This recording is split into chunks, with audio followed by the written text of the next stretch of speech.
Hello, everybody. Happy Thursday. I hope you're having a good week thus far. Lots to talk about on Big Thing today. We know that Sonic looks like it's going to have a pretty big weekend, decent weekend. Ezra Miller got himself into some stuff, but more so not really talking about that as much as talking about what does Warner Brothers do next. Do they keep him as Flash? Well, they're having some meetings to talk about it. We'll go over that as well. Sam Raimi was talking about Kevin Feige's comment about whether or not this is a horror movie. This Doctor Strange, as tickets go up and AMC's website crashes and all that good stuff. And we also find out a little bit more that Doctor Strange, Multiverse of Madness, is the shortest movie in Marvel history. The other big thing that I will be talking to today, Adi Shankar is going to be on the show. I'm excited to talk to Adi, and if you guys didn't know beforehand, Adi has been on my show before when it was Schmoes, but he's on to talk about The Guardians of Justice, which is on Netflix, and we have a little bit of an interview, catch up, talk some wrestling, and a few other things, man. So that's it. And if you're brand new to the channel and you haven't already subscribed, please do that. And if you're watching this on the premiere, please comment inside of the comment section as well as in the live chat. That helps tremendously. It gets the notifications going. It lets people see that I'm doing a show, and it's super helpful. And obviously, if you're all already subscribed to the Apple Podcasts or Spotify, that I know, right? Because that's what gets us going. That's the big thing. That's what we're doing. That's what I'm talking about. A lot of stories to talk about. I hope you're enjoying your day, and let's do it, everybody. It's the big thing. Come on. No, that's not Moon Knight. No, that's not Halo. No, forget it. Why bother? There it is. First one. It's the first one of all the things. Hilarious. Some shithouse the other day. Like, it's good that you finally figured out how to do this after doing it for 12 years. Eat shit. You're not wrong. But eat shit anyway. It's my favorite. Some people say something stupid, and you respond back, and they go, "Oh, you're being a little bitch about it." We don't just say, "Go, thank you for saying I fucked it up." You should be able to say shit back. You can acknowledge that you're probably right, but still, eat shit, buddy. How about that? Anyway, oh man, there's a lot to go over. I'm excited for you guys to hear this interview with Adi. It's really good. It's really pretty open too. Respect people like that are willing to just kind of say, "Hey man, this is how I am. I acknowledge this about myself," and I was excited to talk to him. But that's not what we're talking about here first. We got some news. Sonic, dude. I still haven't seen the first one. I got to see the first one before I see the second movie. The screening was over the weekend. We were shooting Schmodown, so I didn't get a chance to see it. But got a lot of these stories from Dark Horizons, and this is this thing's tracking pretty good. Paramount family-friendly sequel Sonic the Hedgehog 2 is apparently going to track to collect $55 million over its 3-day when the film opens this Friday. That's on par with the original, which opened to a strong $58 million for the 3-day, ahead of a total $70 million 4-day President's Day holiday opening weekend in early 2020, just weeks before the world went to hell. The new film has already taken in $30 million overseas, where it opened in select territories last weekend with a fairly cost-effective $90 million budget. That's not bad these days, I'll tell you that. The Sonic sequel is expected to easily take the U.S. box office crown by Sunday, beating out Morbius, not too hard of a task, which is expected to drop far enough for a 15 to 17 million second weekend haul. The other new big-comer, Ambulance, also missed that one, is expected to earn at least $10 million in its opening weekend, which would be career low for Bay, whose last film was the expensive Netflix blockbuster 6 Underground. That said, it's cost-effective $40 million will limit its damage. I have so much to talk about with this. Both new releases have scored mixed reviews, and A24's genre mashup Everything Everywhere All at Once, however, which has landed rave reviews, will expand nationwide after 2 weeks of limited release. Okay. Let's start with the fact that the smart thing that Michael Bay and whoever's making this movie didn't. Normally, Michael Bay is making $100 to $200 million movies, and they said, "No, we can't do that. We definitely can't do that because it's not going to make that kind of money right now." They were smart because this is exactly what we have been talking about on this show. You're getting movies like this, whether it's Adam Project or the Rock and Ryan Reynolds and Gal Gadot. There's these big, massive streaming movies with these massive budgets and massive stars, and there's these big series that you have on that people are very picky and choosy about what they're going to see in movie theaters. The Sandra Bullock movie was different because it was a change in tone and it was a genre movie. This isn't the mid 2000s or late 90s anymore, and people aren't going to rush out to see a Michael Bay movie in the theaters when you got Doctor Strange coming out soon and you just had the Batman and all these things. It's a different, especially over the last 2 years and everything what happened. So setting it at $40 million was very smart. That's how much the budget was for it. Cheap movie to make in today's terms, you know. And this is what I think Ambulance should be an example for the studios, that if you're going to make movies like that, you can't shoot for $100-200 million. You're going to lose money. But if you shoot for 40, you'd at least make it back. I think you'll make it back over the course of however long the run is. But like how much is Morbius? Probably that's different because you're still in the comic book. I understand why the movie was made. It's the comic book genre. You're playing off the Spider-Man, hoping people are going to bounce off Spider-Man. So even the movie just happens to not be good. But Sonic is a different thing. Sonic is a movie you should make because the first one did fairly well. The budget isn't that big. Plus, it's a movie for kids, so it makes a lot of sense. Harry Potter or Fantastic Beasts, that's the next big one that comes out. Understand why that's coming in, and then just get out of the way until Doctor Strange comes out.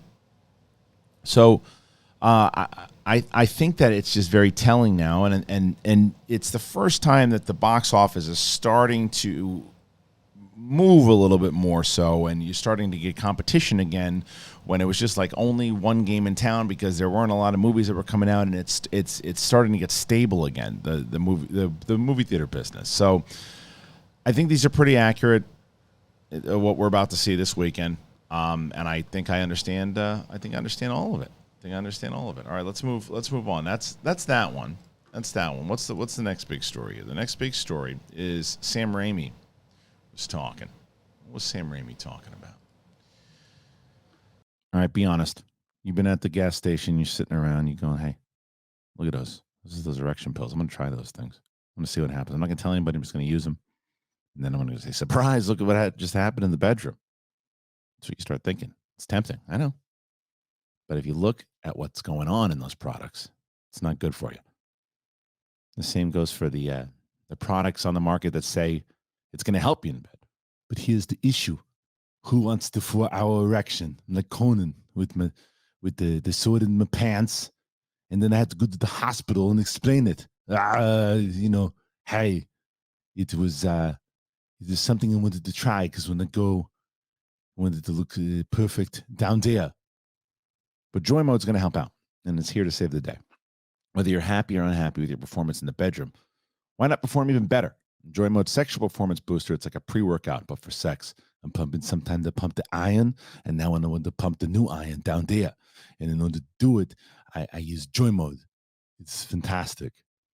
Because you'd rather take a supplement designed to spice things up rather than a prescription drug that's going to have harmful effects down the road. JOYMODE makes natural and science-backed sexual wellness products for men. Their sexual performance booster is like a pre-workout, but for sex. And the sexual performance booster is designed to support erection quality and firmness and sex drive. Thank you, Mr. Gary Busey.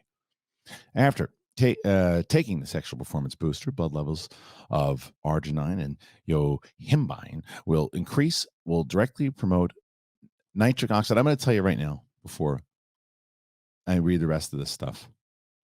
It's going to let you know that you're going to be excited. I'm not reading all the medical stuff. I want to let you guys know. You want to take a look at what's in here? You should check it out because JOYMODE, what they did, it was created because the products on the market, they're just terrible. And they know they could do better. So they put all that stuff that I can't pronounce. It doesn't matter, though. The objection for the erection is because you want to get more excited. And prescriptions come with all sorts of side effects and over-the-counter gas station pills. They're sketchy and they're fraudulent. But a lot of guys just take both because they don't have an option. This is what you expect when you go with JOYMODE. Tear open the sachet, you mix it with 6 to 8 ounces of water. just like an electrolyte packet. And for best use, consume it anywhere from 45 minutes to 4 hours prior to sexual activity. You're going to notice better blood flow, better erection quality and firmness, and increased sexual energy and drive. If you want to spice things up in the bedroom and boost your sexual performance and do it naturally without the nasty prescription drugs, special offer for you. This is for the Big Thing audience. You go to use joymode.com/big thing. I mean, how appropriate is this? Come on, JOYMODE with a big thing. Or enter Big Thing at checkout for 20% off your first order. Use joymode.com. Use joymode.com/big thing for 20% off your first order. Thank you, JOYMODE, for partnering up with the Big Thing. I mean, there's no other show it should have partnered up than the Big Thing. Links in the description. It's a creepy image, man. Tickets for Marvel Studios' Doctor Strange and the Multiverse of Madness are on sale, and tied to that are some of the new posters. You got a new clip and some interview sound bites from the film's beloved doctor. He's a doctor now. Director Sam Raimi. He was speaking with Fandango, and Raimi confirmed comments by Marvel's Kevin Feige, who said that the Strange sequels contains elements of horror in it, a genre that MCU generally steers clear of. Raimi went on to say, I think what Kevin meant from my point of view is that this film has a flavor of horror to it. I think when the original director Scott Derrickson and Kevin promoted the coming of Doctor Strange in the Multiverse of Madness, they said it was going to be the first Marvel superhero film that had an element of horror to it. I hope I'm not misquoting them, but even after Scott left the picture due to creative differences, that was still the mandate, to make the first Marvel film that had an element of horror. So I kept true to the original statements. I think that's what Kevin means, because it is spooky at some times and scary at others. It's unknown what you'll find in the multiverse. It's within that unknown that suspense and darkness exists, a tool to titillate the audience's fear. Plus, Doctor Strange in the comics has always dealt in universes and dimensions that were quite spooky, so we wanted to bring some of that into this film. Raimi, of course, is also famous for directing the original Spider-Man trilogy at Sony, with this film making his first return to the genre and to Marvel. In the wake of Spider-Man No Way Home and the Strange sequel opening up multiverse possibilities, Raimi was asked about potential fourth Tobey Maguire-led and Sam Raimi-directed Spider-Man being made one day. Turns out Raimi is open to the idea. I've come to realize after making Doctor Strange that anything is possible. Really, anything in the Marvel Universe, any team-ups. And I love Tobey, I love Kirsten Dunst. I think all things are possible. I don't have a story or a plan. I don't even Marvel would even be interested in that right now. I don't know what their thoughts are about that. I haven't really pursued it, but it sounds beautiful. Even if it wasn't a Spider-Man movie, I'd love to work with Tobey again in a different role. It's like the world's best toy box to be able to be back at Marvel. I'd love to come back and tell another tale, especially with the great management they've got here. All right. So the story winds up turning into a Spider-Man 4 story more so than anything else. But as far as the horror element goes, yeah, man, like that's what Marvel has done throughout their run and their phases, is that each movie has a bit of a different genre in it, whether it's a crime heist movie, an Ant-Man, a spy thriller, a John Hughes type comedy with the first Spider-Man and all that. You know, that's what they've done. So bringing in Derrickson to start, and then continuing on with Raimi, who certainly produced a handful of horror movies and made his name in directing horror movies with Evil Dead and all that. This is exciting. And he makes, and there's a particular line though that he said that made me go, "Ooh, that sounds fun." Because if you pay attention to what multiverses can do and parallel universes and all that, there's infinite amount of them, and the rules are not the same in one universe as in another. So there's a lot of creepy shit going on in other universes, and how many of those universes are open? How many are we going to visit?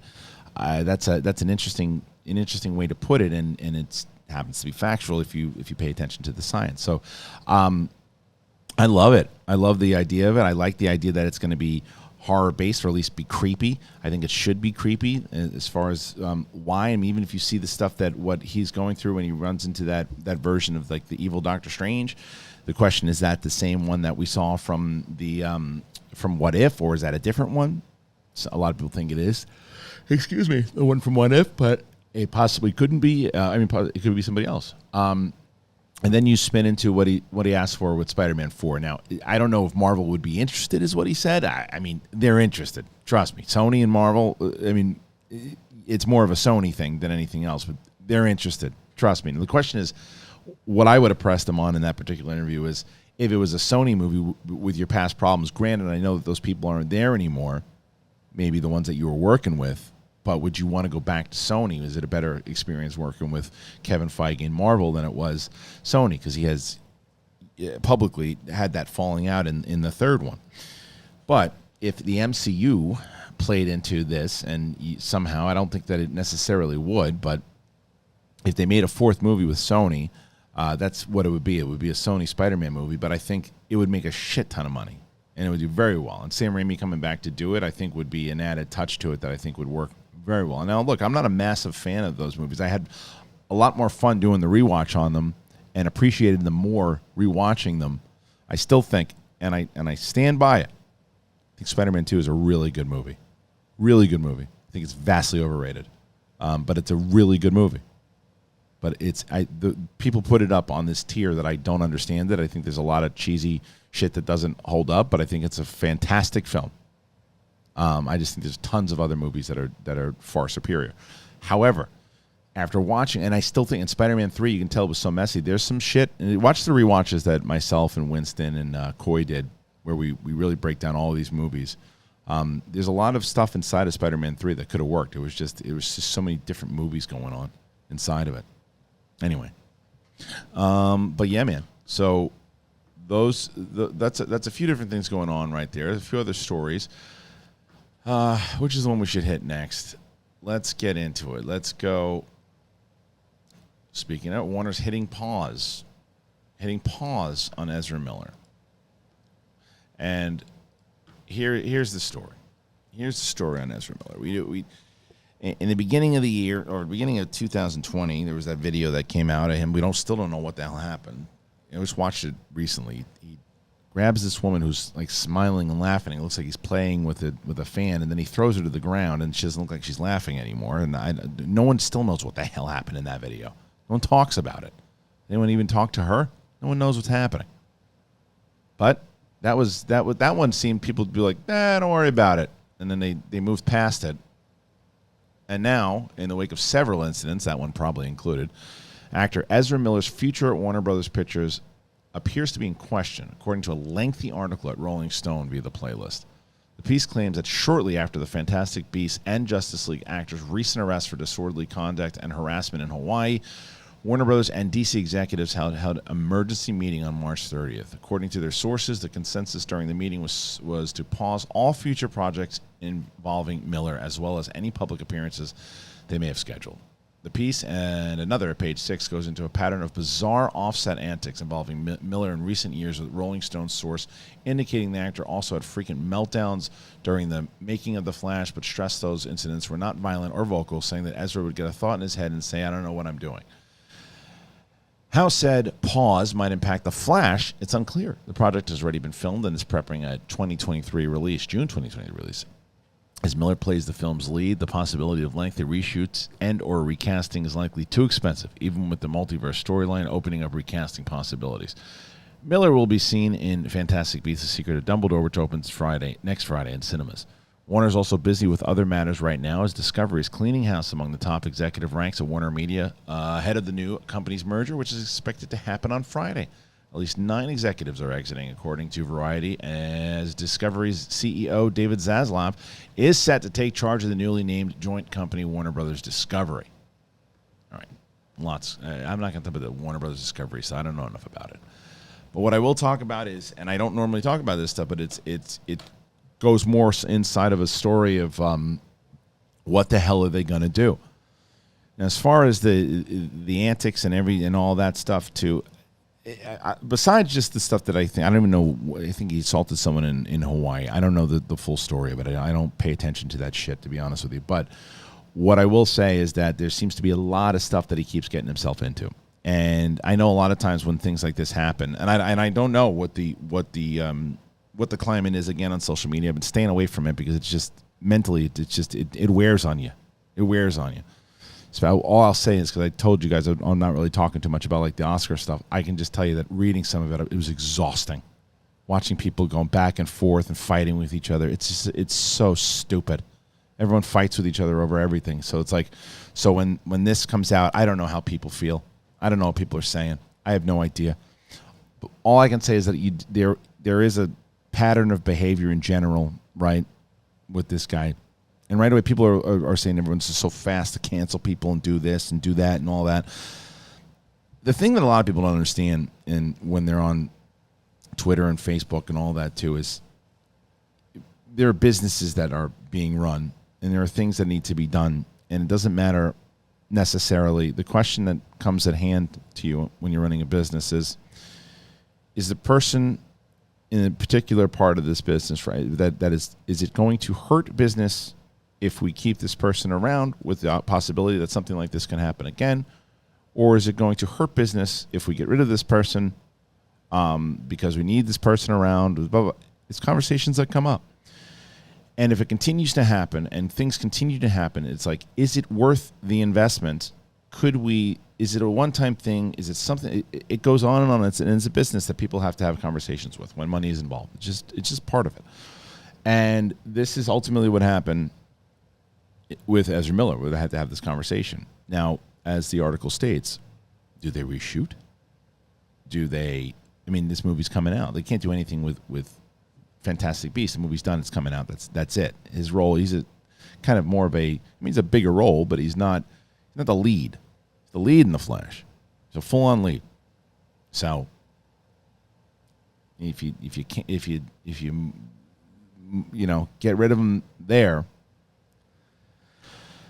well, and then everyone's talking about the kid Grant. What's his Gaston? I don't know what the hell is his name. You guys know. I'm not good with names. I'm pretend the kid from the CW show, who I like, and I remember. I was telling you, if you go back in time, when all this happened, and they were doing the CW show and the Flash, and it's nothing against Ezra Miller because I perks of being a wallflower and everything. I happen to think he's a fantastic actor, but I remember back in the day they asked, and I said, I think it is too confusing in general. If you have a Flash that's working over here that people are going to get attached to and then put another one in film, just make it the same damn Flash. And now people want to do that anyway. But I just seeing what I just think it's too much of a headache, honestly. And I also think it's part of the generation, the things that, and you guys know how much I don't like social media in general. I like it for like promotion and things of that nature. People get on social media and they get themselves in trouble, whether it's through videos, whether it's through, and it could be, and when they're posting videos and they're doing things that they want to do, and I know this is a completely different thing from what he did. We're talking about the Hawaii, but he has posted in the past, but it's like, I think I'm more of an old school, and I get it. People are like, yeah, you're living in an old era, man. That's how people are now. People like to voice themselves no matter what. They wake up in the morning, I'm having eggs. Hey, who likes my eggs? I get it, but I just come from a place where it's just like, and I think that's one of the reasons I talked about the Oscars so freely. It's like there's no mystery to it anymore. You know what everybody's doing. It's like in the same thing. Everyone is so vocal, and it gives you, and I think it hurts people sometimes too because and it's both sides of it. People are too vocal on Twitter and Facebook and everything too. When you see them, I think of my mother. When there's a particular actor that she doesn't like for their political views or whatever it is. She never gives the person a chance because anytime that they come on screen now, all she does is talk about their political views. And you could have and this person's a fantastic actor, but right away, just gives them and I think that hurts on all sides, and I think the same thing goes for social media posts and all that stuff too. I'm not saying people should be silenced and not say anything. I just think that it's a problem. Sometimes when people are just it's too accessible. I could tweet the most horrendous thing right now and think it's okay right now with us right now, post something right now, and that's the end of me, and I'm done. And I could think it's a funny joke. Oh, that'd be funny to say. Like, no, stupid. And you're responsible for your actions. I'm just saying, this thing is more dangerous than people realize. And again, I'm very, very aware that this has nothing to do with this. This is he assaulted somebody, I think, again, in Hawaii or wherever the hell he was, and you got to. But I just think it all adds up. The fuck am I talking about? Who knows? All right, let's talk about something I do know about. And you know what that is? I'll tell you right now. Ladies and gentlemen, have you heard about, and we're going to get to this Adi Shankar interview right after this, but I want to tell you guys also about athletic greens. Loving this stuff, man. You guys should be too. Brett told me, and I wasn't listening. And now I'm listening. Because our next partner has a product I'm using every day. I started taking it because I was like, it's vitamins and all that. I feel like I should be doing it, but it's like I wanted to do it in a different way. And Brett started telling me about it. He said, you got to do it. It tastes good. He was raving about it. I said, fine, I'll check it out. See what the hell this guy's talking about. It's great. I've been doing it for weeks. I love it. It doesn't taste like it. It doesn't taste bad. It doesn't taste like it's like a super healthy thing. It has a kind of it's like a mild tropical taste that I look forward to it. So what is it, is what people are asking. It's one delicious scoop of AG1, and you're absorbing 75 high-quality vitamins, minerals, whole food source, superfoods, probiotics, and it helps you start the day out right. A special blend of ingredients supports your gut health, your nervous system, your immune system, your energy, recovery, focus, and aging. All the things. It's great. That's why I wanted to try it, because I was feeling tired and all that, and it's amazing. It costs you less than $3 a day, by the way. You're investing in your health, and it's cheaper than your cold brew habit. It's cheaper than getting all the different supplements yourself. You're investing in an all-in-one nutritional insurance. It's like over 7,000 five-star reviews if you check them out. It's recommended by professional athletes, trusted by leading health experts such as Tim Ferriss and Michael Gervais. It's great. It supports mental clarity, alertness. It supports better sleep quality and recovery. It's awesome. Right now, it's time to reclaim your health and arm your immune system with convenient daily nutrition. It's just one scoop in a cup of water every day. That's it.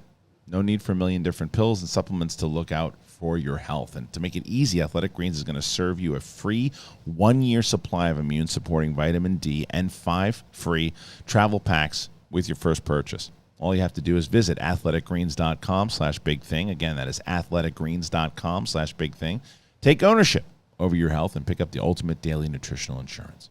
All right, and we are back. And once again, please make sure you do sign up for Athletic Greens. They're phenomenal. They're awesome. I've been using them, and I'm going to be using them for that drive. I'm telling you about it. I'm dreading the drive. Well, maybe not dreading it too much, but listening to podcasts and shit. So, whatever.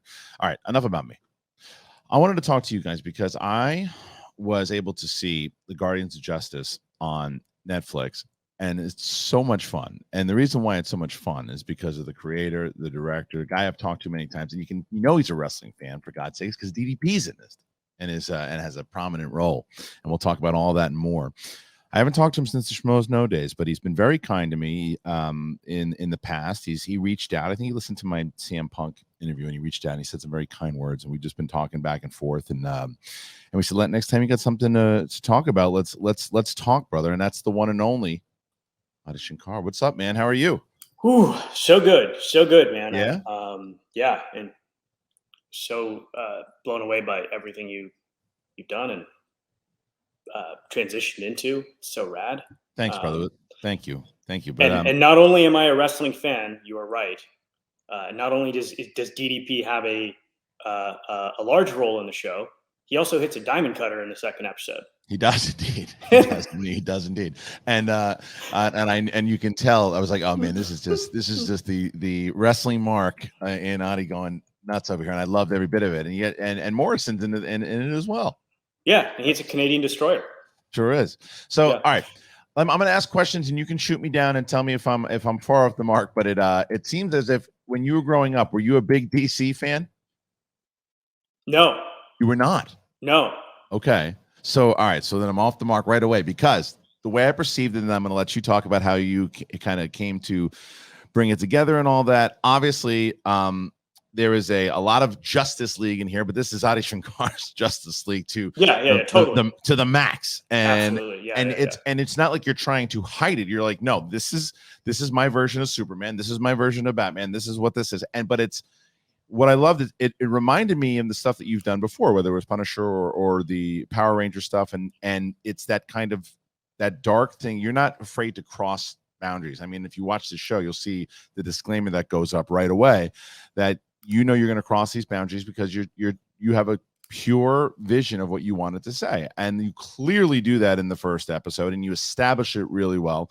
So how did this come to fruition? How did you decide? Because if you're not a big DC fan, why'd you go that way and not say Marvel or someone else, or create something completely new? Because I actually really liked the way you did this, but I'm just curious.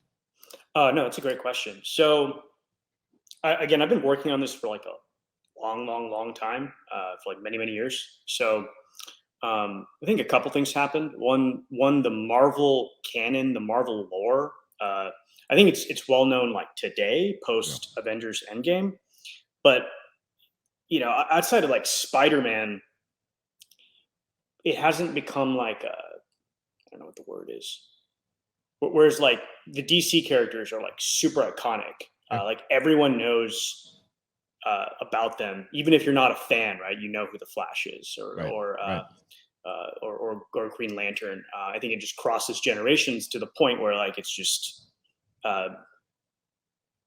the word that keeps coming to me is iconography, but that's like incorrect. It's not that it's iconography. It's kind of like it's like it's part of like it's part of the tapestry of culture. And I really wasn't trying to make a superhero show at the end of the day. I was trying to like do like a social satire, social political satire. Yep. And then using these motif. Okay, I'm using the word motif. That's not right. It is. I think satire is the perfect word there for it, because it's absolutely a satire. It's absolutely a satire. But I mean, like how I was trying to use the DC heroes. I was trying to kind of play off of the societal understanding of them. Yeah, for sure. Yeah. Because I mean, you do, and you do that, and you do it right away. And I like the idea, and I don't want to get into massive spoilers for people who haven't seen it yet, but even the idea of when you look at the opening, which I thought was done very clever, by the way that you did it with and I love the mixture of animation inside of like the old school footage, which was really awesome. Like and playing with history a bit and showing like the kind of the World War III and how people the main Marvelous Man, how Marvelous Man then becomes part of the culture, how he and what he went through, and the idea of like what that would put on a person, because we've always seen Superman. He's gone through some shit, but he basically just kind of brushes it off. He's like, it's okay. They don't like me. But he's gone through these human emotions and these things that it's like, and especially today with how much focus is on mental health and everything that he's kind of gone through and what he would go through. I thought it was a very powerful first episode, especially to put all of that on him. So I mean, that's something that you could tell that you were very clear that that's what you wanted to do in that opening scene. Yeah, it was like kind of a personal. I mean, there was a lot of like me in that. Because I came up with that sequence. I'd been depressed for like quite a bit of time, and I was like, I couldn't tell up from down, left from right. I just life felt like a blur. And then a doctor finally put me on Zoloft, which is an antidepressant for those of you who don't know. And then as the Zoloft was kicking in, all of a sudden it started feeling like Wizard of Oz. Like colors started getting brighter, birds started singing. And being a huge nerd, I immediately went, what if I was Wolverine? And you know how Wolverine can't get drunk? Yeah. Because his body, the healing factor. So I was like, what if I was Wolverine and the medicine wouldn't work on me? And then again, because I'm a huge nerd, I went, well, that's not true, because Wolverine's healing factor is also emotional and psychological. So the healing factor would have solved this.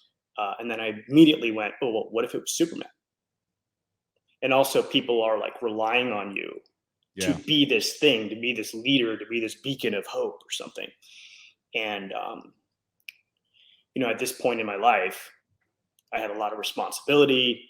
At a very, very young age, I was feeling a lot of burdens, and then it just evolved. Well, that resonated with me for sure. That absolutely, I thought it was very powerful. I mean, the fact that how no matter, even if it's something as, I don't want to say as small as, but it's something, it's still significant but smaller. But you were like you're the head of the family, your family. Like I feel that with my wife and my two kids, and there's a lot of burden on me, and there's like these things that I'm constantly going through, and I could see where like the focus is always.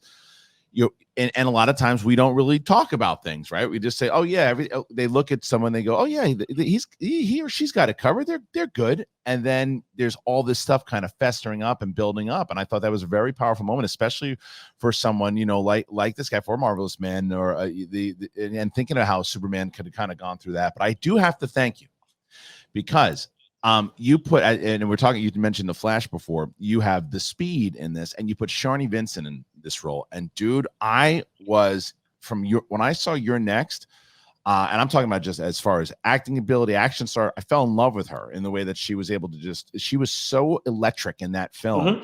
Absolutely. And when you put her in this, and I was right away, I was like, oh, incredible. So I was very happy to see her, because I think anything that she's in, she elevates it. And I think she does the same in your project.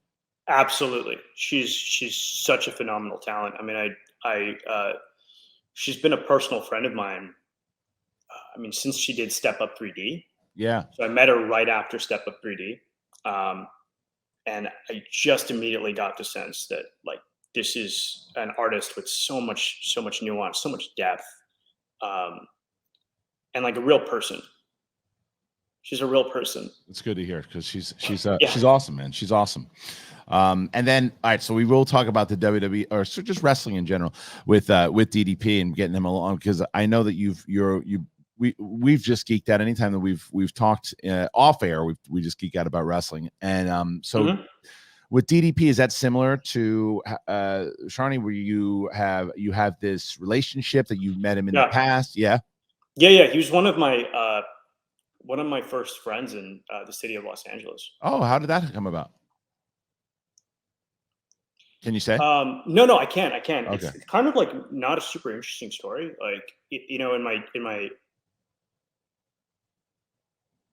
okay. So like, when I was a kid, right, I had no understanding, no bearing of like who was valued as what within the Hollywood ecosystem, right? So I just assumed Stone Cold Steve Austin was like the most famous person on the planet.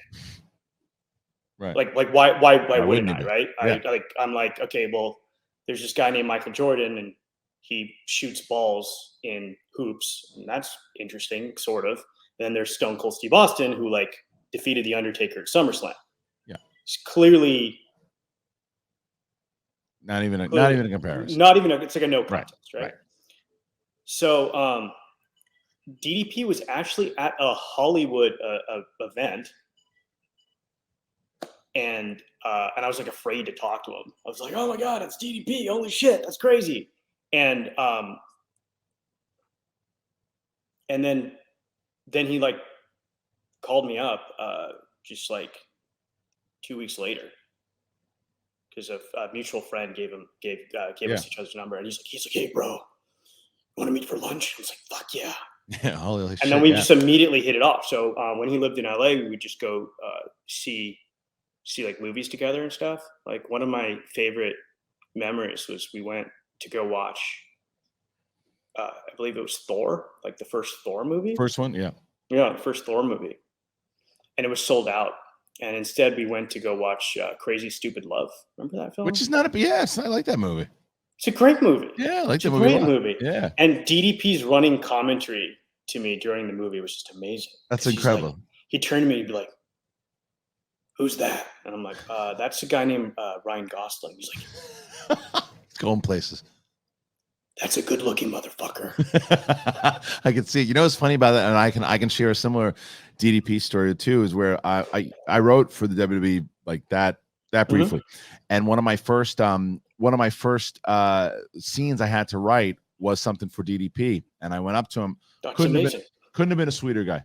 Couldn't have been a sweeter guy. Super nice. And then it turned out that my high school friend Joe became really good friends with him and started to direct him in movies and put him in a bunch of stuff. And then they became, I think they were partners, and I think he started working with them. So I had heard more about him, but I was more impressed with him and on the way he's, obviously with DDP Yoga and the stuff that he had done, but the way that he just rescued people's lives, whether it was the late great Scott Hall or Jake Roberts and those, because both those guys, when you looked at, I mean, you and I have been around people enough to where you've seen enough of those people where you're like, it doesn't look good for them.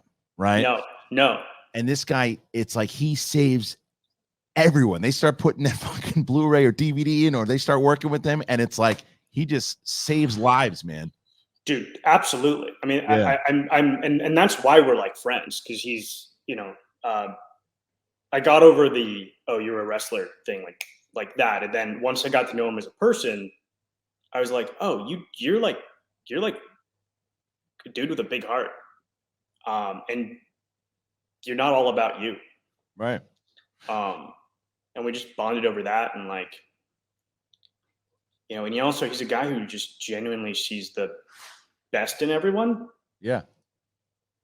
And I love that about him. I mean, that's kind of what he's made his brand off of. But I mean, just this cast in general. And I think that's what I've always, I mean, even we have a lot of mutual friends, obviously, Katie Sackhoff being one of those, but just watching when you like the cast and you do something that I think is very smart that a lot of people, even though they make relationships, you seem to make relationships in your personal life and everything too. And you put people in projects and you continue good relationships. And I think that's why, I mean, look at this cast and correct me if I'm wrong, but maybe so far what you're saying, whether it was DDP or Sharni Vincent, these personal connections. But I mean, look at whether you have John Hennigan, aka Morrison, Denise Richards in the cast, Will Yun Lee, Andy Milonakis. I mean, this is a Jane Seymour, for God's sake.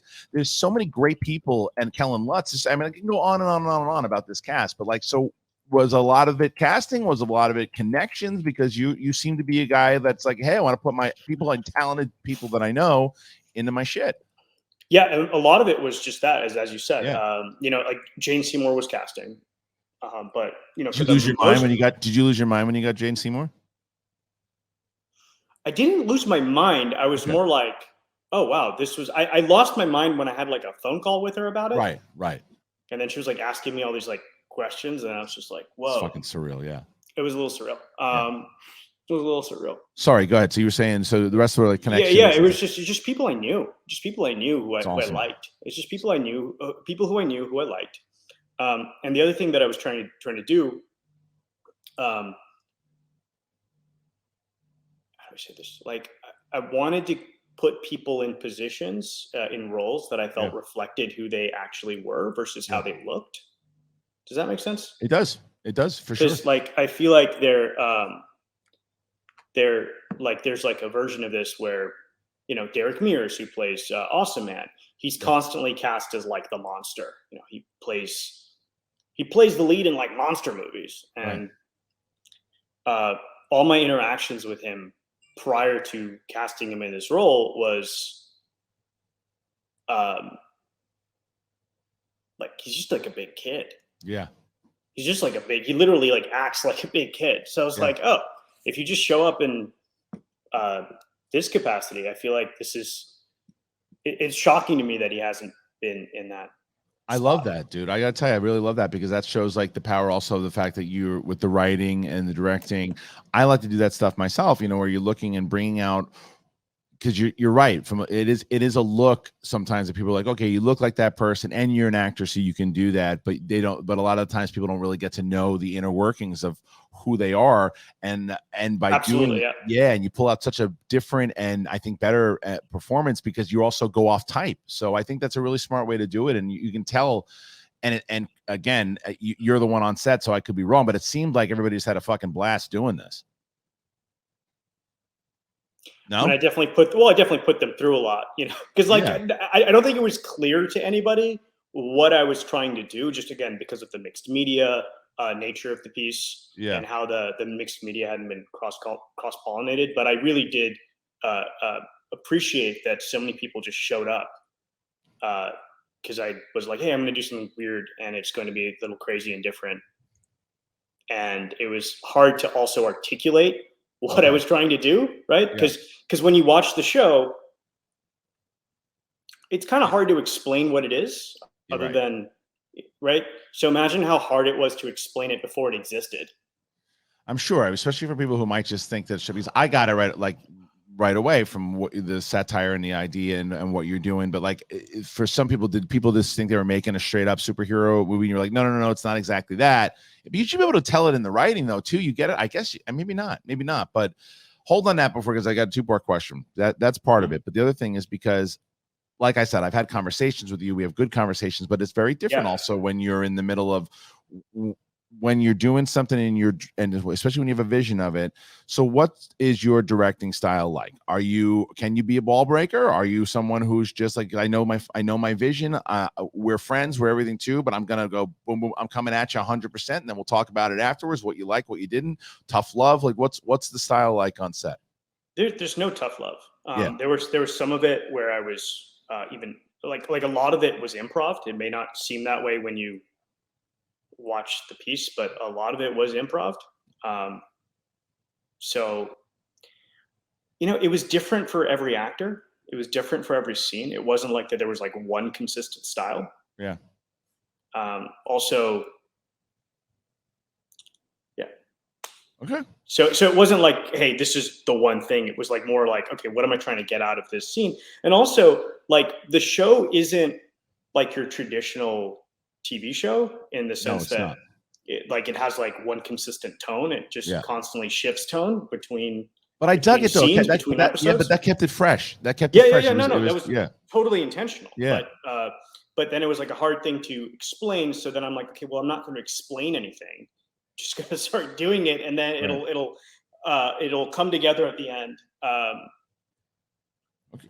So what do you do? So when you have and tell me about, because obviously Castlevania does well for Netflix, and you establish this, you have this good relationship with them. Is that the first thing that you did with them was Castlevania? Yes. Okay, so Castlevania comes in, like you said, you've been working on this one for a while. So once you get in the good graces of Netflix and they like what you're doing with Castlevania, you go, well, hey, I got this other thing I want to do. Is that kind of ish? Kind of it.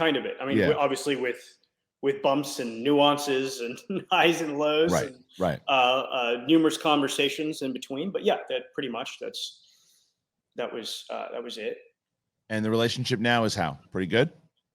Yeah, it's great. I mean, it's a different company than when I first started, right? So how so? Well,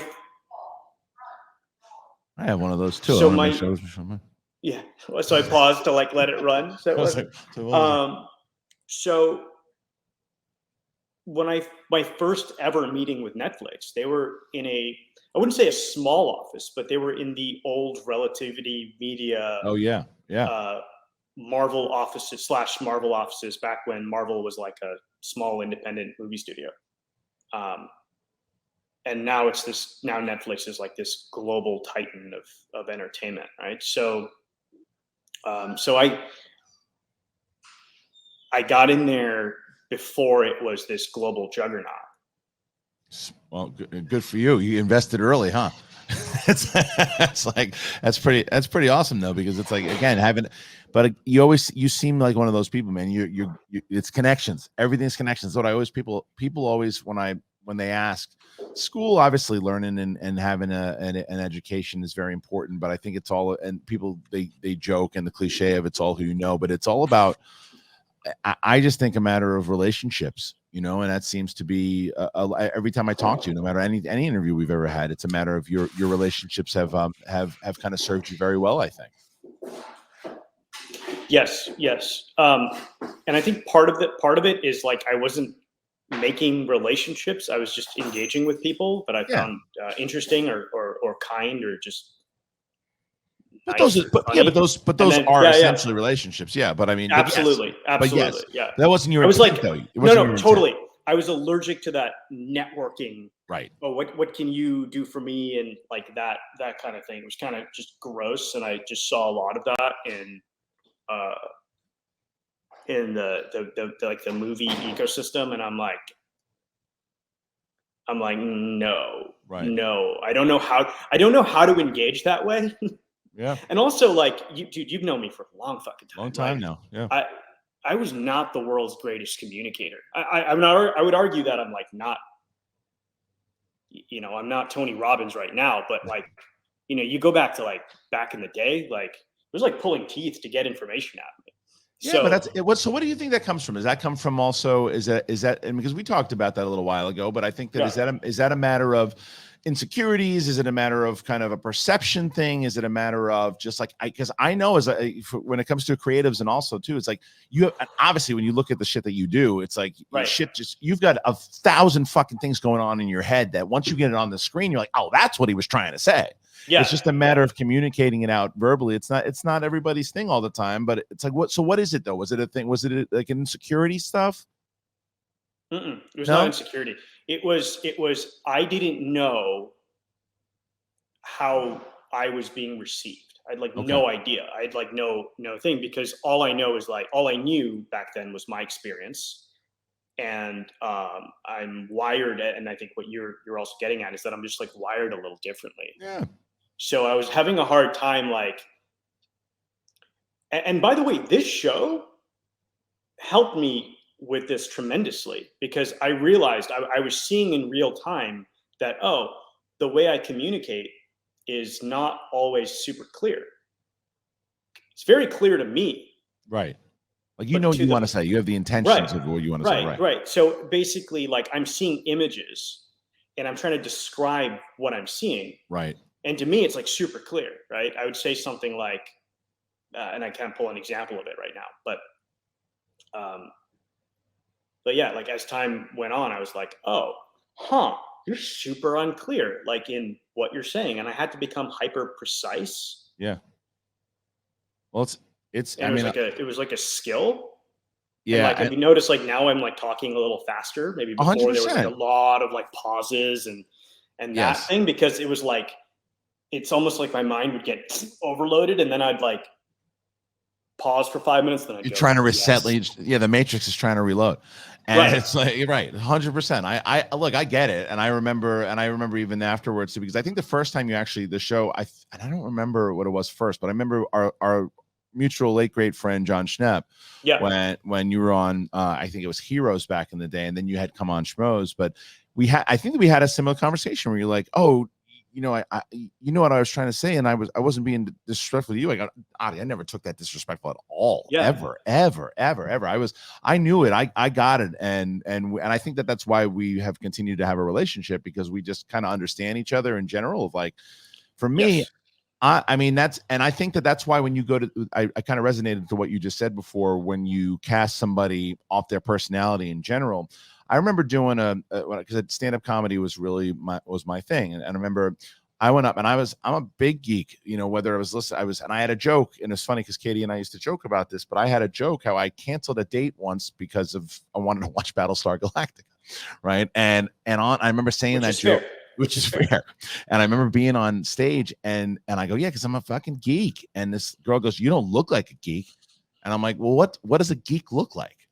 And it's out of the, like, I don't come across, I think, if people don't listen to me talking about Star Wars and all that stuff too, like the perception of what a geek is supposed to look like, or a nerd's supposed to look like. And I am pretty goofy. I have like these things, and it's refreshing to hear someone say, no, you know what? I learned about your personality, and I put that in there. And that's also from the way that I communicate and the way I put myself out there, that there is a perception. So I really appreciate that you were able to assess yourself and say, oh, look, this is what I'm trying to say. These are the things I want to say. And I think it says a lot about someone who can look at themselves and go, this is the way I want to kind of perceive myself just a little bit more. Yeah. And again, the show, for instance, uses a ton of video game language, right? Yes, it does. It basically uses video game language as a veneer to communicate ideas. Yeah. Within the construct of a show, right? So I'm basically using filmmaking language and video game language. Yeah. So in the beginning, I was like, yeah, I want the visual effects to look like a video game.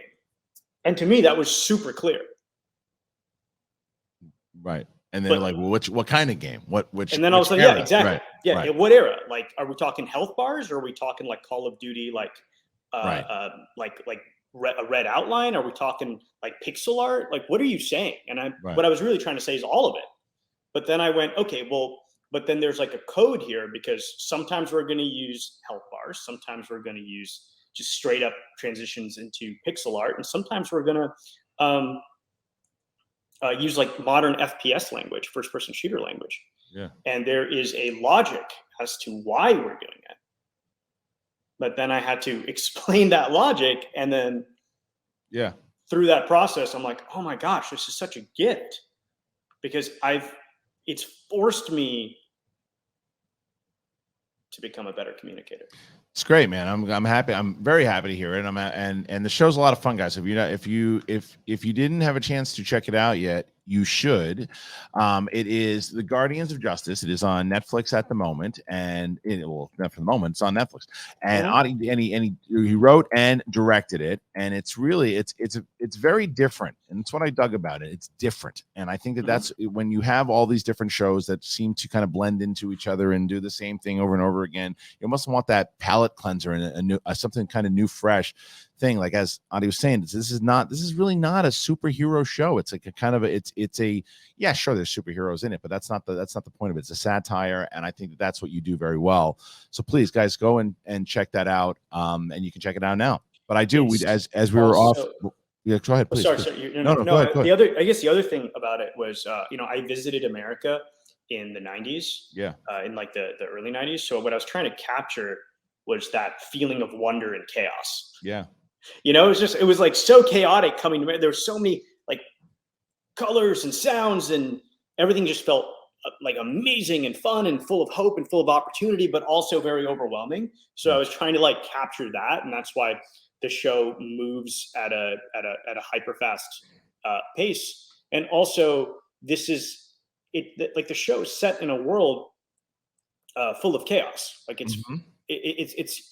it's set in a world on the brink of chaos, like where things are getting more and more chaotic.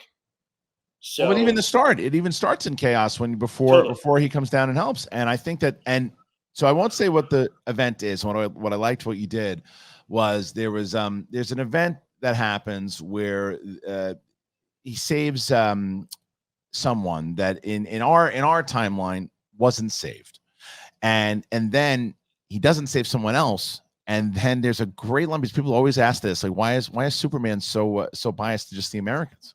And there's a great line where it says I think it's the Russians say that he's biased towards the Americans, where he's just. And I was like, that's been talked about for so long, and I immediately thought of Quest for Peace, immediately, and by the way.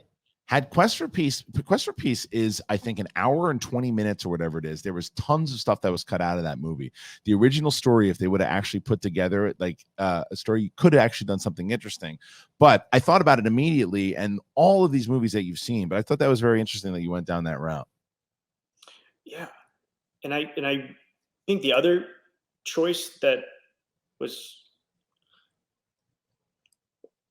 I don't know if it's an interesting choice, because again, I love talking to you about this stuff because I'm getting like your perception. Yeah. But I really wanted to capture that B-C movie feel. Yeah. And throw it on there so that you're because the project's a social satire, I didn't want it to feel too self-important or totally macabre. I think the word's macabre. I didn't want it to feel macabre. So when you pepper in this like intentionally low budget trauma films inspired feel, it gave me like this brush in my toolkit to counteract this like potentially self-important, self-aggrandizing feel that sometimes projects have. Yeah, and there's ways I think you can do it also where you can look at something like whether it's The Boys or whether it's like Peacemaker. There's a way to kind of play humorous type of stuff and play it still where there are times where you're like, oh, because it comes out like, look at like Peacemaker, it comes out of the Suicide Squad, which is definitely has a lot of humor into it, but it still plays into the overall lore inside of DC.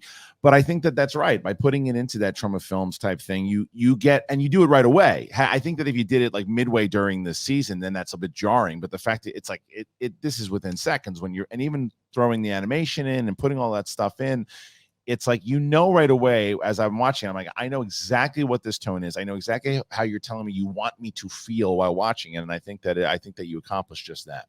Yeah, it's like a live action cartoon. 100%. What I was trying to do. I loved American cartoons. Like when I came here, I was like, oh my God, this country makes amazing cartoons. They're like super over the top and like grounded in some sort of like psychological realism. When did you come over? And I know that you came over to visit, but then when did you come over to then you decide you were coming over to live? 16. You were 16. Okay. Yeah. So the other thing I was gonna, as we were talking about before I let you go, I wanted to talk to you about wrestling and WrestleMania was recently. Did you watch? Yes. Night one, night two. Do you have a preference? Night one. Yeah, me too. Probably me night too. one. I watched with my daughter, and the stuff that I thought they did, the Cody Rhodes stuff, really, really good. I thought Becky Lynch, Bianca put on a hell of a show. I mean, even the opening was really, it was the Stone Cold stuff. It was solid. Night one was really solid. I thought 2 was a little sloppier, but I thought, and I think 1 just had the better match. Even the Baron Corbin and Drew McIntyre match was pretty damn good. I'm just such a huge fan of Cody as a person. Yeah. Yeah. Isn't that crazy? Like how? So what are your thoughts on him? I still don't really get it. Do you get it? Because I think that. So he goes and correct me if I'm wrong, because you know, I think you're more in tune with everything going on in the business. Maybe not, but the way that I pursued it, here's a guy, and I've had the pleasure of talking to him. He was on Collider Live with me when I was on that show, but like, and we talked, and he had started up AEW. He'd done his thing. Tony Khan comes in and he buys AEW and makes it like this huge thing. I don't know what the deal was. How does Cody walk away from that? I don't understand. I mean, obviously money when it comes to WWE, but like, okay. So full disclosure. Yeah. Like I consider Cody like a friend of mine, right? Okay. Like a personal friend. Sure. Obviously someone I like admire and respect. Yeah, sure. As I pointed out, I have not talked to him about this. Okay. Because it's just kind of like. Sure, everybody and their mother's talking about it. You're just friend, you want to leave him alone about it. Yeah, and also like. There's like a gossip element to it that I just kind of don't. Sure. Would you rather not talk about it? No. But I can give you like my perception of it. Yeah. Because you brought it up, right? Like, please. This is just kind of like startup 101. This happens all the time. Like we're living in this age right now where companies are just popping up and they're growing rapidly because of the internet, right? The internet allows. Like a meteoric rise for certain companies, like we saw that with WeWork, we saw that with PUBG, like a show I'm doing like with Craft On, right? PUBG just blew up within a few years and is, So I think this is just strikes me as just kind of like a beef between founders. Yeah, because there's like the founder, there's like the guy that conceived of it, or the group of people that conceived of it. Right. Then there's like the investor, who also is creative. So butting of the heads. Right. So you're just gonna be butting of the heads, right? Like yeah. And you see this all the time. Yeah, you do. All the time with startups. Yeah, it's just that. And I guess, when you look at it, I'm not saying it doesn't make sense in the long run, where obviously you look at the ovation that he got and he maneuvered. And as you said, he took the note, what he did and the way that he built up AEW, and he negotiated it through to get back to his former company. Because if he would have stayed in WWE, he's not getting that kind of push. And he's not, it's because of what he did. And we'll also call it what it was, is also Vince being able to say, hell, what a story this will be if I can get that guy over here from the guy who started AEW. The people, smart. I mean, Vince is just has proven he knows how to do that type of shit. But it benefited both of them, because the ovation he got, and then they'd be fucking idiots if they don't put the belt on him. They should definitely do that, whether or not it happens. Storyline there, yeah. There's definitely a storyline. You have to. There's definitely a storyline there. So, but anyway, I find the wrestling business so fascinating in that, like, what happens behind the scenes always finds its way into the storyline. Yeah. Yeah. You kind of have to. I mean, that's how you got to play it. And I think that was very smart to do it. I wonder, because I remember back in the day when, after Bischoff came over and Vince, and when you were watching the Monday Night Wars, there was like, no way these two guys will ever do anything together. And then he makes them the fucking GM inside of Raw afterwards, and they have this whole big feud and storyline and all that. So I wonder if they would incorporate Cody's thing with Vince and have a storyline with Vince. Maybe not. It's just something that they could do if they wanted to. I feel like wrestling's evolved past what that Yeah. thing. Yeah. There's something like a little bit more to it. Yeah, because I think like there's no disputing that it's theater at this point. Yeah. So it's just theater. The audience shows up as theater, and if you look at like the performers that really get over, it's because the audience understands that, oh, this is theater, but that person's a really good performer. Right. So there's like an appreciation of the performance over the storyline. Yeah. Right. So please go ahead. I was going to ask you some. Yeah. Go question. I was just going to say, like, when you're watching, because like you said, because you're such a fan of the overall product, are there people that you're looking at going, oh, I could do some fun stuff with them in TV and in movies? Is there anybody that you would? Oh, absolutely. Who would you want to work with right now? And I also want to clarify, I'm not always a fan of the product. I'm a fan of the art form. Yeah. And there's a reason I'm a fan of the art form, because like I didn't really I had a hard time understanding like people and society and stuff like that. And wrestling felt really authentic because it's like there's like real people and they're really responding to what's happening in the ring. So I'm like, oh, okay. Yeah. So it gave me my first kind of like window into how society or like people work. I don't know if that makes any sense, or if I'm doing the thing where it doesn't make sense. Yeah, it does. It makes sense. And then I was able to kind of start spotting social trends based off of like what was working in wrestling. I felt like it was a little ahead of the curve. Like, oh, okay, well, this kind of thing is now getting over. Like, whether it was, like intense authenticity or whatever the trend was. Yeah, there's so many people, because I feel like there's this weird Hollywood bias, or there was, or it still is, against wrestlers. Like, oh, what they do is so different from what we do. And I'm like, that's not true. They're theater performers, right? So it's like, so it's like Broadway's a little different than like acting in an HBO series. But at the end of the day, like it's like a performer is a performer, and you can through direction have them vary the dial.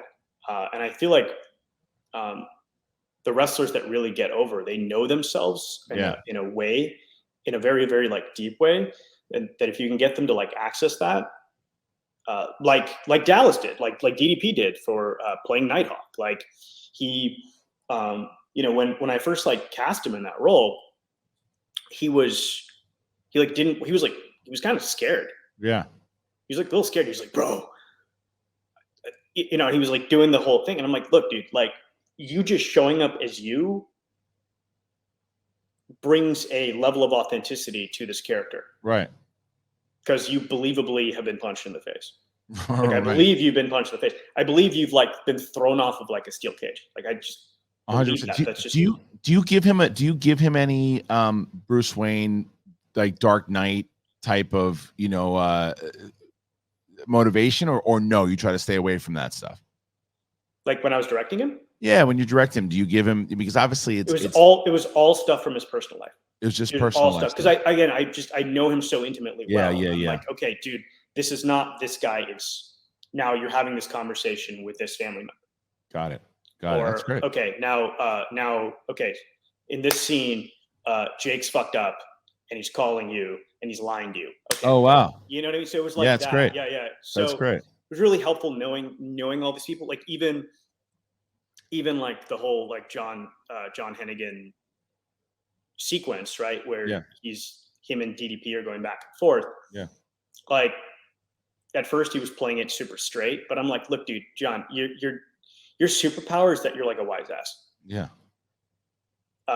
And then we talked about it a little bit. And then I was kind of like, okay, you're at like wrestler's court and the Undertaker is like giving you a hard time and you really want to piss him off because you think this guy's only over because he, doesn't, he no sells. You're like, that's this really guy no sells. So it was like that. And like, it was with all the performers.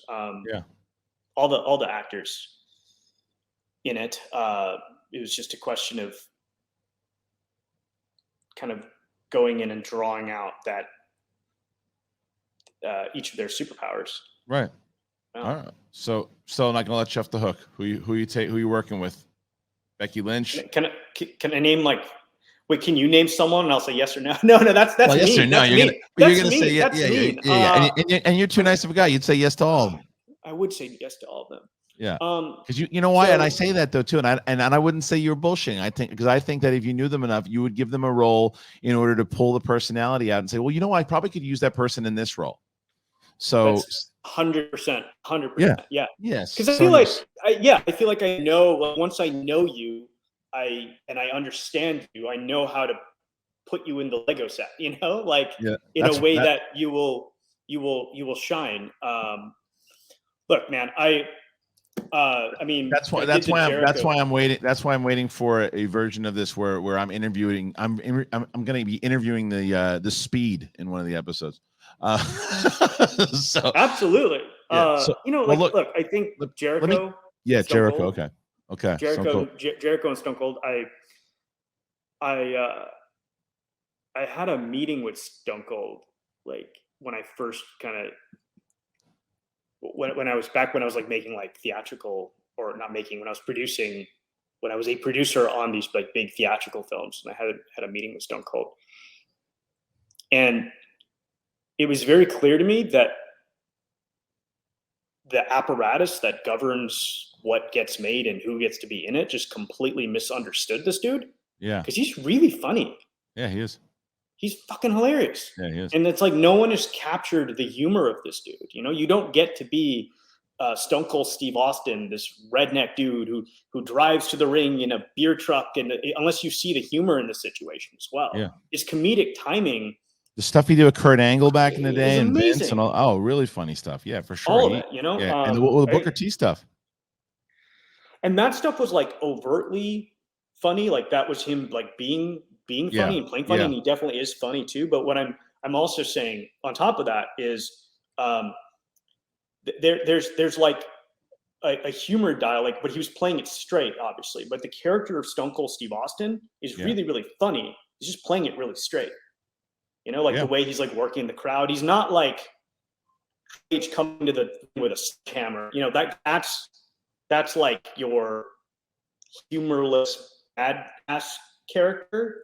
Right. Not that sounds like a knock. It's not a knock at all. Like a huge fan of all these performers. They're all like geniuses in their own right. But I think Stone Cold has like this impeccable comedic timing that hasn't been captured outside of the apparatus of wrestling. No, that's why it's such. That's why the greats are the greats, because it's like they shine through, and he definitely had so much ability, and that humor for sure. But I'll give you a choice. Guy. How about this? Who do you got? Yeah.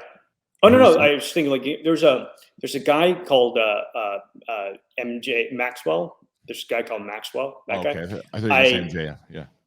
What? Sorry. I thought you were going to say MJF from AEW. Yeah. That's his name. Okay, that guy. Is that okay? Maxwell. That his name's Maxwell. Is that his real name? Okay, I'm not sure. I thought the M could be. Maxwell. I don't know. And all I know is that every person. So just to give you for me, I was about as hardcore of a wrestling fan that you're ever going to meet. And as I said, I would go, and that's how I got the gig, driving to WrestleMania 17, doing all that.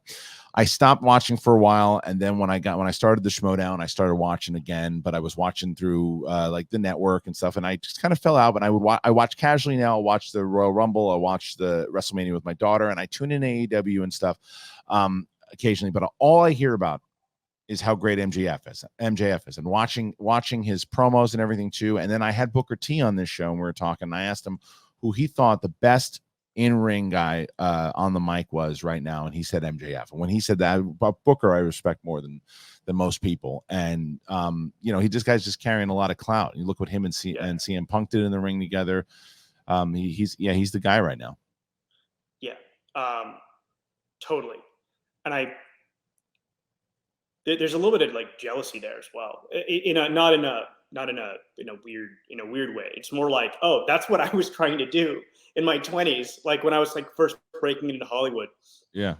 And I'd show up to like an interview, and I was like very uncomfortable being myself because like I didn't really know like who am I, and I'm like, oh, but I want to treat this as an acting exercise, so I'm just gonna cut heel promos and just talk about how I'm the best and like do that whole thing. Yeah. Obviously, didn't work as well because like people like, what the fuck is wrong with this guy? Like Right. he's like really really nice. And really like just kind of a sweet kid. And all of a sudden, like the camera's on, he's like, yo, I'm the greatest. And it just didn't work. Right. He nails it. It's really good. He nails it. He nails it. He nails it. Like I watched this this interview he did completely in character for an hour. Yeah. So he would be the guy. He's your pick. I mean, I wouldn't know what to do with him because this is just such a great like kind of wrestling. I'm just more just saying I'm a fan. Yeah. Yeah, I'm just like a fan. Like I feel like I'm a kid in a candy store, you know, like with this question. Yeah, I love that. So, well, good. And look, this is just one of many interviews I hope to be doing with you again because it's good to catch up with you again. And then finally we can, you know, what we should try to do though, man. We talked about this last time, but like when because you're in Los Angeles, yeah. Sometimes, yeah. Sometimes. I moved to Dubai last year, so I lived in Dubai for like a year. Oh shit! And then I came back. Yeah, you've been back. Because next year, you know, Mania is in LA next year. We should go. We should go. We should try to go. We should do that. I've only been to like two. Me too. Two live wrestling. Oh, events. 2 live wrestling ever. I went to 2 Manias. I went to WrestleMania 2.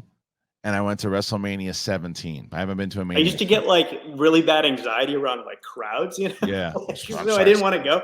And then also like, anyways, I'm just going to go off the rails, but I have this kind of like academic fascination with wrestling. Yeah. So I just kind of like watch it and I'm just like not reacting. Yeah, but I'm going to go with you and I'm going to get into it and I'm going to Let's do it, man. I take that for real. Whether it's going to be Mania or Raw afterwards. Let's make that a thing and then we'll come back on the show and we'll talk about our experience. Dude, that sounds amazing. That sounds like the experience I've wanted like my whole life. Let's do it. Watch wrestling with someone who like understands wrestling or likes wrestling or, you know, and then have an intellectual discussion about it. I'm down. Let's do it. That's it. I mean? I love intellectualizing things that people are like, why are you intellectualizing this? That's I'm down. Why aren't you intellectualizing this? Yeah. Let's make that a thing. Let's not make it a Hollywood thing. Let's make it a thing that we actually do for sure. I would love to do that. And I don't do Hollywood things. I know you don't. That's why I said it. I know you don't. So, ladies and gentlemen, please go check it out. Once again, it is The Guardians of Justice. It's on Netflix. You can check it out. Adi Shankar, who created it, who wrote it, directed it. It's a lot of fun, and it's something very different. And I know that it's right up. It's for my listeners and viewers of my show. This is right up your alley. So go and check it out, dude. Thank you so much for joining me, and let's do it again. Dude, thank you for watching this, man. Of course. I felt like on some level I made it for you. So. Well, that's very kind, and I appreciate it. You can tell that you know what I like, so I understand what you're saying there for sure. Yeah. It's like and Josh Barnett. Yeah, 100%. Well, thank you, man. I appreciate you very much. Appreciate you, man. And we'll see you soon. And guys, check them out. And then you're still on you're on socials and stuff. They can follow you over there. Yes. Not as much. Okay. Yeah. Okay, sporadically. All right. Thank you once again, Adi Shankar, and we will see you guys in just a moment. I love you. All right. Well, thank you to Adi Shankar. That was amazing. I always like talking to him. He's a lot of fun. And make sure that you check out his show, by the way. You got to check out Guardians of Justice. You got to check it out. It's different.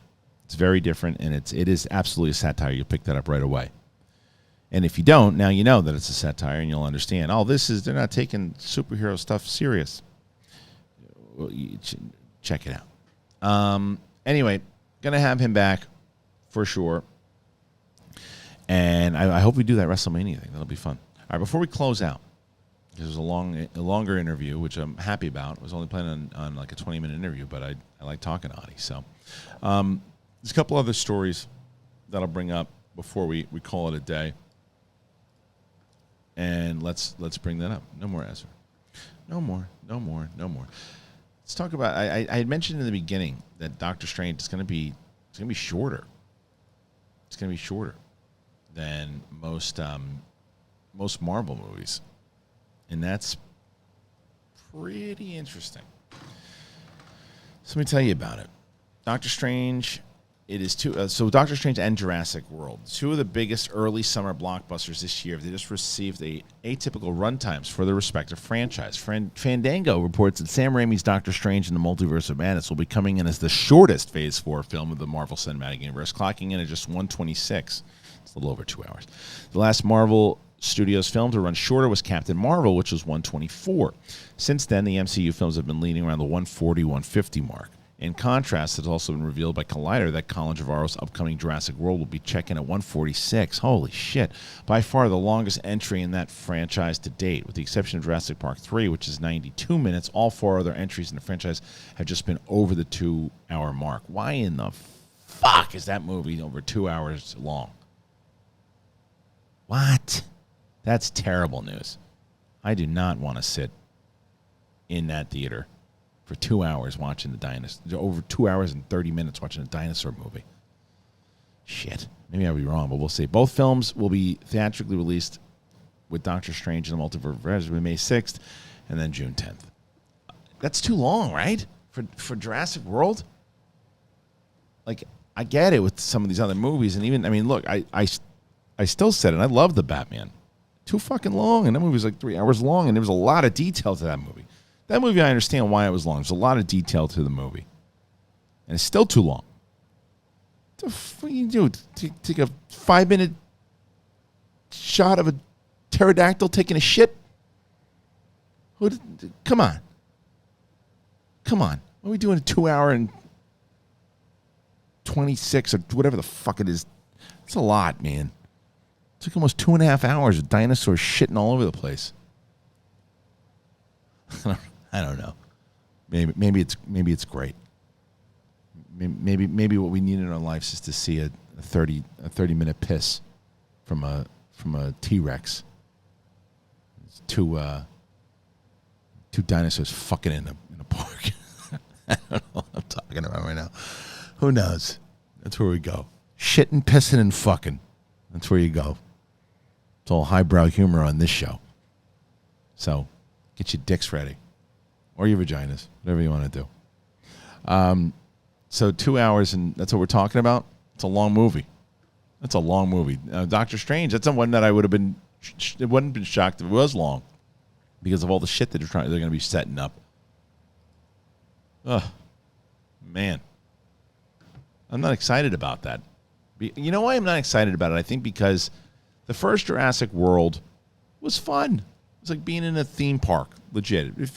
There are some people who hate that movie. I did not hate that movie. I liked that movie. That was fun. But if it was 2 hours, almost 2.5 hours, I probably would have been like, all right, let's go. And if the second movie, the second Jurassic World would have been 2.5 hours, holy shit, that movie was terrible. How long was that fucking movie? How long was that movie? Jurassic, what the hell was that? I don't remember. No, this is Dominion. Jurassic, I want to see what it is. Jurassic World 2 runtime. 2 hours and 9 minutes. That was too long. So if this movie's good and it's 220, then all right. But if it's terrible and you're going to beat us over the head for 220, oof. I don't know, man. I'm not too excited about that. That's not good news. I think that's bad news. So Downey Jr. sets two. This one I didn't see. Let's throw this up there because I didn't see this one story. I missed this story. I want to talk about this. I should talk to Ethan about this. All right, let's see. Where's the news? There it is. All right. Sherlock Holmes. Let's talk about it. Robert Downey Jr., who plays Sir Arthur Conan Doyle's iconic detective Sherlock Holmes across two Guy Ritchie-directed films in 2009 and 2011. The last one was 2011. Holy shit. He's set to produce two different scripted series for HBO Max that take place in the world of those films.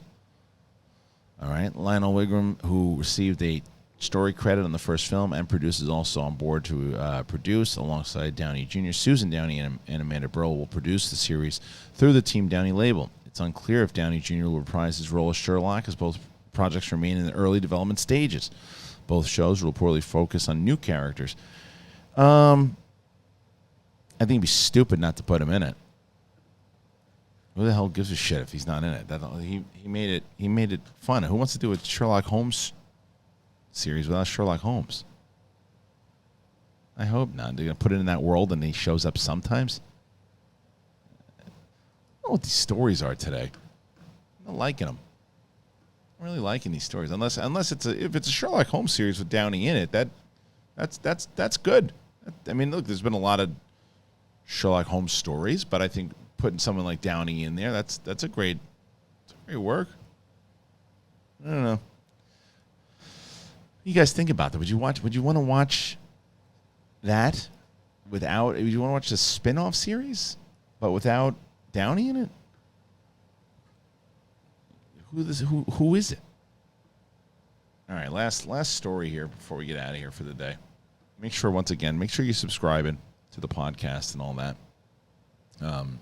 It's important. Apple Podcasts, Spotify.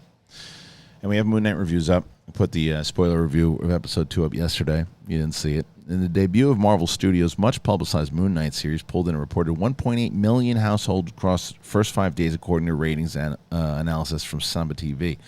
Samba TV measures 3 million smart TV households stateside as their sampling, which turned into the streaming series for at least 5 minutes. That 1.8 million number for Moon Knight puts it ahead of the Jeremy Renner, Haley Steinfeld series Hawkeye, which clocked 1.5 million in its first 5 days. However, it falls behind Loki, which remains the most watched Marvel series with 2.5 million households tuning in. That's a lot, man. That series also holds the record for the most watched Disney Plus series finale with 1.9 million. Also today, Marvel Studios has released a TV spot for the next series off the cab rank, the 6-episode Miss Marvel series premiering on June 8th. All right, let's talk about, first of all, about those numbers that came out about Loki as compared to Hawkeye as compared to Moon Knight. Loki is a character inside of, and one of the main players in Endgame, which was one of the biggest movies of all time. He was in Endgame briefly. Infinity War and all that, and the lead up and the build up. He's one of the main players, and Thor. So his series, I think, crosses over more so to a more mainstream audience. Hawkeye could be the same argument. Well, so was Hawkeye. Same thing. Yes, but Hawkeye was also a little more second tier, even more so than Loki, because Loki's one of like the big bad inside of it, and I think that he's a little bit more charismatic than Renner. However, 1.5 million, still really good, and people love that series. It was not my favorite, but people love that series, and it was a lot of fun and a good time to put it on when it was on. So 1.5 is still pretty good and still kind of building up numbers. So I understand why Loki did what it did. And Moon Knight is another one where nobody knows what the hell Moon Knight is. And the fact that it's doing as well as it did is a testament to Oscar Isaac and the curiosity of the show. And it also proves that Disney Plus is starting to just build up more subscribers. And that's why you're going to see the numbers kind of come in. It's different than when you're trying to get movie tickets and looking at the number of like, oh, that movie made X amount of dollars, because people still, well, I'm choosing to go see that movie. You're choosing to sign up to Disney Plus. And if you already have it and there's a new series and you already, like, maybe you weren't signed up when Hawkeye came out, and then you're already signed up because of Hawkeye, and that's, you're part of that 1.5, and then Moon Knight comes out, you're already subscribed, now I'm going to watch it. That definitely comes into play. How many people were subscribed? That's what I'd like to know. What were the numbers? How many people were subscribed, which is more impressive for Loki, right? Like, how many more people subscribed to Disney Plus because of Loki or after Loki? I wish that is a metric I'm very curious about. Like how many people are going to come in because of Obi-Wan, and how many stay, and how many people watched Boba Fett because they signed up because of Loki, and how many people watched Hawkeye because they signed up because of Mandalorian, and all that. I wonder if you can compare that metric. I'm very curious. Anyway, that's my show today. That's the big thing. I hope you enjoyed it. Thank you once again to Adi Shankar for joining us. Please check out his show. Please make sure that you check out.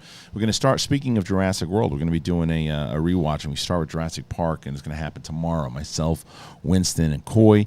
Make sure you're checking out Friday Night Titans, man. A lot of great stuff. If you ever watched the Schmodown, especially if you watched in 2017 and you missed episode 5, oh, you missed out. You really missed out. But lucky for you, it's still on there right now. You should check it out. It's the best it's ever been. And I hope that you check it out. And a lot of people will agree with you. Or they'll agree with you when you say it too. But they'll agree with me because I've been seeing a lot of it. Anyway, hope you're enjoying it. And I hope you enjoyed today's show. I appreciate you. We'll catch you next time. It's a big thing. Peace.